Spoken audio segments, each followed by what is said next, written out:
오늘 본문에는 예수님께서 제자들을 세상에 파송하시는 내용이 나옵니다. 제자들은 각자 보냄받은 장소에 가서 그동안 하나님께 배웠던 하나님 나라를 전파하게 될 것입니다.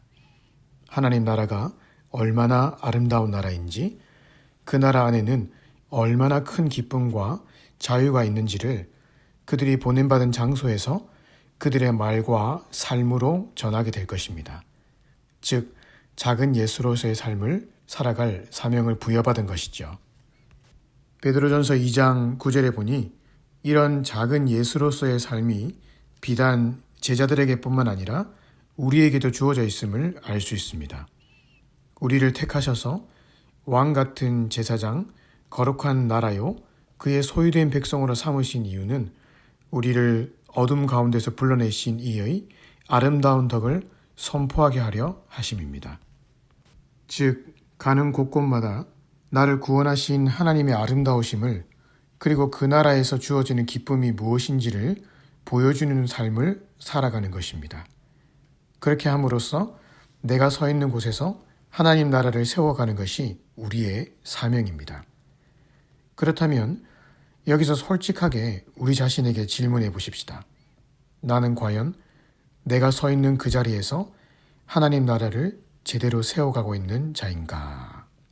조금 더 적나라하게 말해보자면 사람들이 나의 삶을 볼 때, 야, 나도 저 사람이 믿고 누리고 있는 저 아름다운 하나님 나라를 똑같이 누리고 싶다라고 싶을 정도의 삶을 살고 있느냐 말입니다.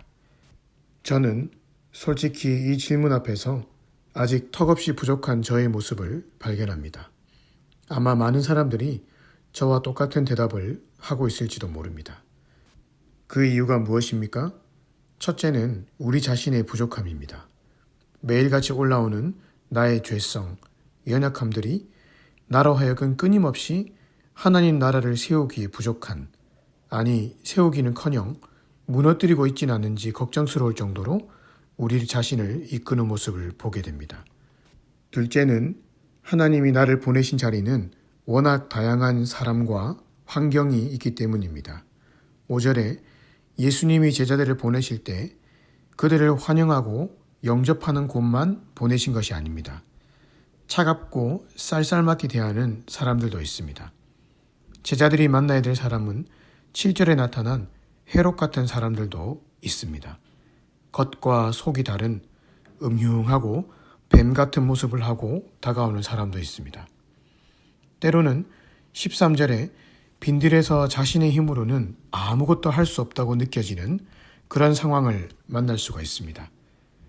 보내신 곳에서 하나님 나라를 세우고 싶지만 구조적으로 뭘 어떻게 어디서부터 손을 대어야 할지 모를 상황을 만날 때가 있는 것이죠. 그래서 작은 예수로 이 땅을 살아간다는 것이 어려운 것입니다.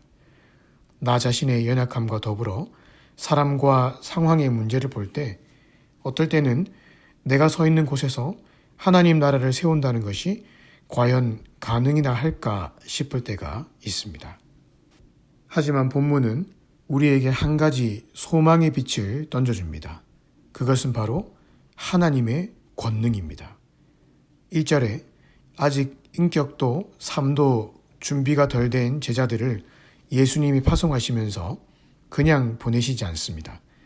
그들에게 모든 귀신을 제어하며 병을 고치는 능력과 권위를 주셔서 보내셨습니다.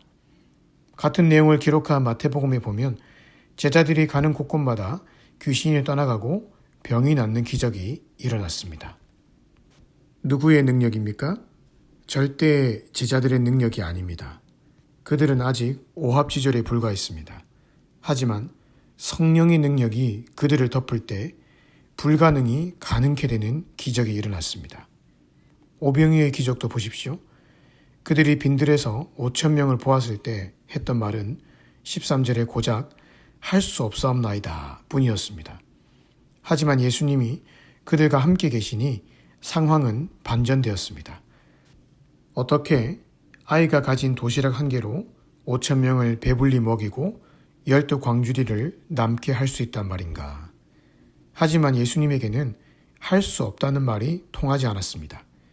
예수님이 함께 계시니 그들이 할 수 없다고 생각되던 그 장소가 바로 하나님의 살아계심을 체험하는 기적의 장소가 되어버렸습니다. 제자의 삶이란 제자 스스로의 힘으로 살아가는 삶이 아닙니다.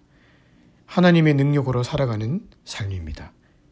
제자 스스로는 결코 하나님 나라를 세울 수 없지만 주의 능력이 그와 함께 하시면 어떤 어린아이라도 그가 서 있는 곳에서 능히 하나님의 나라를 세울 수가 있습니다.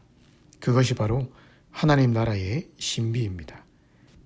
따라서 오늘 나 자신의 연약함에 집중하지 마십시다. 내 주변 사람들의 어떠함도 묵상하지 마십시다. 나를 둘러싼 현재 상황도 묵상하지 마십시다. 대신 오늘 나와 함께 하시는 하나님의 능력의 손길을 바라보십시다. 하나님은 이미 예수 십자가의 피로 우리를 구원하셨고 성령으로 내 안에 내주하시면서 날마다 새 힘을 공급하고 계십니다. 문제는 우리의 시선이 땅을 향해 있을 때 혹은 나 자신과 사람들에게 집중될 때 아무런 성령의 능력을 경험하지 못하게 되는 것입니다.